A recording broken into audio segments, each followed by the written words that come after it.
travellers to England and Scotland from international destinations will, from next week, need to test negative for COVID before they can enter the country.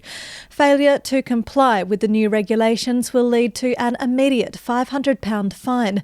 Under plans set out by the Transport Secretary, passengers arriving by boat, train or plane will have to take a test up to 72 hours before leaving the country of departure.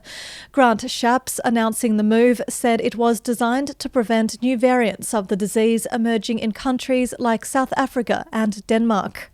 The NHS will next week begin using the Nightingale Hospital at London's Excel Centre as the pressure facing the health service due to COVID patients continues to grow.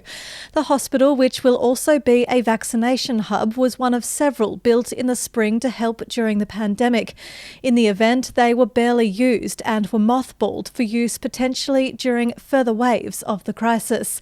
A move to open the Excel Centre for patients next week came as figures showed hospital admissions of people with COVID-19 reached another record high in England.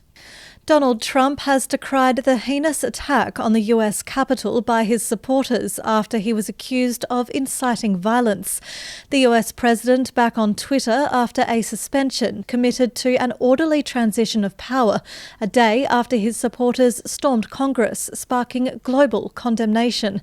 Mr. Trump spoke as Democrats, including House Speaker Nancy Pelosi, demanded that he be removed from office just 13 days before he is set to step down as US leader. Elon Musk has become the world's richest man, surpassing Amazon boss Jeff Bezos. Bloomberg reported that the billionaire business magnate, Tesla and SpaceX boss has a net worth of more than $188.5 billion, $1.5 billion more than Bezos. Musk's personal wealth has been boosted by last year's more than 8-fold surge in the shares of Tesla, which became the world's most valuable car maker.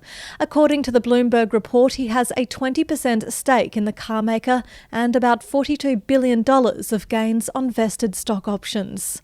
And finally, Peter Andre has reportedly been secretly battling coronavirus at home. The 47-year-old pop singer got tested for COVID-19 after feeling extremely tired and unwell, a source told The Sun.